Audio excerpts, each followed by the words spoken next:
Um, Today, we want to look at some practices in aquaculture that are inimical to the set goal. What is the set goal for somebody who is into fish farming? Is to provide services such as providing fish food, as well as also for him or her to have a return on his or her investment. For any business that one ventures into, it is a must that one wants to achieve a profitable end.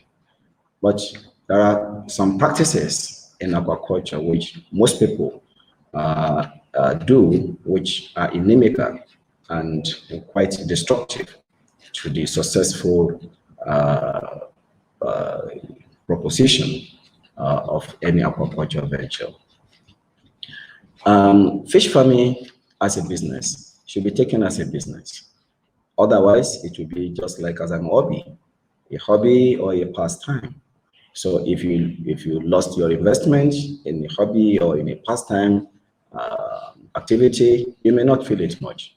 But when your set goal is to make a profitable uh, end from it, then you must ensure that you do all that is required to earn a positive return in terms of return on investment. Some people are into fish farming, but they do not have good knowledge of how to run a successful fish farming. And we have to guide them so that they will be the pride of this particular important venture. Today, we want to look at some practices that must be avoided if you want to achieve a profitable fish farm. The first has to be with how you establish your fish pond, the construction of your fish pond. I want to say it that number one, avoid a soakaway type or pit type fish pond. If you do not engage a specialist in how to construct a fish pond for you, then you may run into serious crisis when you venture into fish farming wrongly. So a fish pond has a dimension technically allowed, and it is only a specialist that can guide you on how to go about constructing a standard fish pond. If you give it to just anybody to guide you, the person may misguide you. And that is the person just dig the ground and concretize it, and you load your fish in it, just like a soakaway, as I said, you run into serious crisis. Water quality management will be your issue. How do you manage that pond also be an issue? You spend a lot to manage this particular pond. And that is loading in water and evacuating water from the pond will be a serious issue you are going to contend with as long as you run this particular, you use this type of pond. Secondly, avoid procuring your fish seed from unknown source. If you don't have a reputable fish hatcheries that you can vouch for their track record, that whatever you buy from them, from this particular hatchery, your fish will do well and it will grow to your desired size. If you fail to buy from a reputable farm hatchery, and you must buy from just anybody, avoid procuring or stocking fish seed of a size of a fry, which is normally being sold as fingerlings. Or avoid in totality the purchase of fingerlings, which is normally being sold even at times as juvenile for you. A size of a fingerling, just like the size of my finger, that is the size of a fingerling. But when what people sell this day as juvenile is basically a fingerling.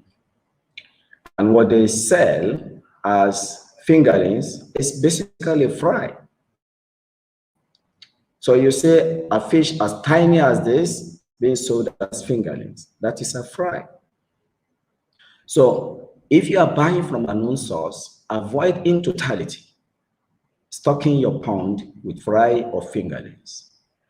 When the fish baby is at this stage, is still in the large phase of development, you will not be too sure whether the fish will grow or not. So buy what we may refer to as juvenile, which is maybe, or buy what is called jumbo this day. A jumbo is precisely a juvenile. So buy jumbo, a fish that has grown to jumbo size has the potentiality of growing to a 1 kg or more in the next 6 months. So avoid cutting corner, if I can use it in that way. Don't say you want to save cost. If I buy fingerlings of 10 naira and I can save 2,005, I can save 5,000, I can save 10,000, you will not be too sure whether this fish will grow or not. And you may run into serious loss in the next couple of months. You are going to rear this fish. They'll be consuming your feed, but they will not grow. They may be from bad source or bad genetic makeup. Also avoid overstocking. You have a fish pond of dimension, maybe 1 meter by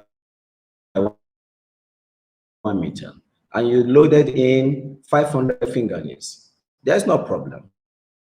When they are small size, you can load in 500, they will do well.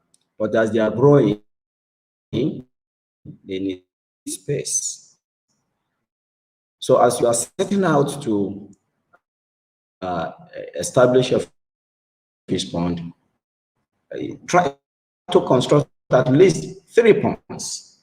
So this 500 that you loaded into 1 by 1 meter pond, then you'll be sorting them. You'll be taking the fast growing one into the next pond, empty pond, and into the next pond. That's how you continue to sort them out, sort them into each other until you attain regular sizes.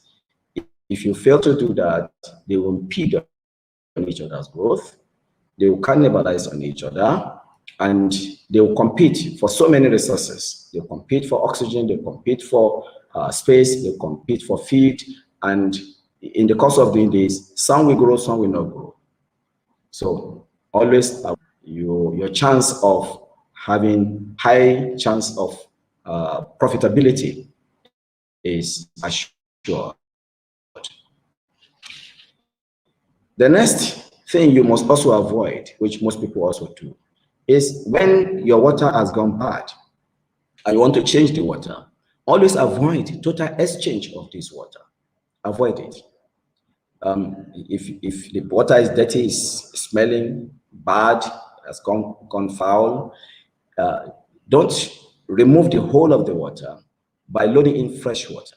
When you do that, you tamper with the water chemistry. And if you tamper with the water chemistry, you introduce the fish into a different environment. That shock of the changes in the water chemistry can lead to serious mortality of your fish. So if you want to change your water, reduce the bad water to at least 1/3 of the pond. And then you now bad water, and the bad water, we adjust the water chemistry of the fresh water to what is obtainable before you brought in the fresh water. So your dissolved oxygen will still be within limit. Also your nitrate, even the ammonia load, which also must have gone down. And so when you avoid all this, you see that your potential of rearing and also earning expected profit from it is very, very high. The fifth one, which we will mention today, has to do with feeding. Avoid overfeeding or underfeeding. How do you overfeed? Some people think that anytime you throw feed into the pond, the fish will come to it and eat the feed. So it's like, as much as I give them this feed, they'll continue to feed and they'll continue to grow. No. Fish also have satiation. So when they are full, when they have taken enough feed into their system, into the water, they also try and just it's natural instincts to just come into it and try to grab it. But it is not that they are consuming this feed; they are not ingesting this feed. Most of them go to the bottom of the pond and vomit the excess feed.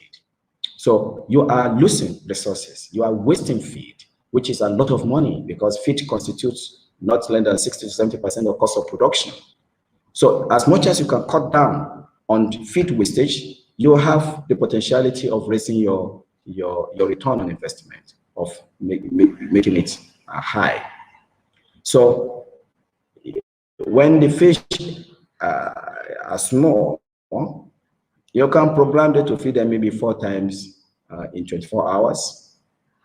As they are growing big, reduce it from 4 times to 3 times. And if you want to feed them by their body weight, you have to maybe take the sample of their weight and calculate the quantity of feed you have to give them at a time. So the frequency, if you have to feed them to satiation in the morning, feed them to satiation. Give them as much as you want to give them until when you can see traces of on eating feed or on earth feed on the pond. That is, you still see some feed floating on the pond. It gives you the impression that they are gotten sufficient in their system and they're not interested any longer. Leave them like this. Don't come back again until 5-6 hours after. So by then, you must have digested this feed and they are looking for more food. So give them feed them to satiation again. So then later in the evening, you can also do the same. When they have grown bigger, then reduce their feed to twice a day, not morning, afternoon, and evening. Feed them heavily in the morning and heavily in the evening. So when you do this, you have an optimal utilization of your feed by your fish. And do also avoid underfeeding them. How do you underfeed them? You just take sample of just some quantity of feed and just sprinkle it on them. And perhaps you have a constraint in terms of financing or in terms of the availability of feed. If you want to go into fish farming, you must be willing to spend the resources expected, because whatever you input in them is what you get out of them. If you do not feed them well, if you underfeed them, they will not grow well. If you overfeed them, they will grow well, but they waste your feed. So avoid this double-edged sword. Try to balance how you manage your feeding regime. Feed them appropriately and don't waste your feed and don't underfeed them. So we'll stop here, and in the next episode, we'll try to complete the 10 most avoided practices in aquaculture. So thank you for watching. Try and share it with others so that you also try to do it better and promote the aquaculture sector in our community and around the world. Thank you very much for listening.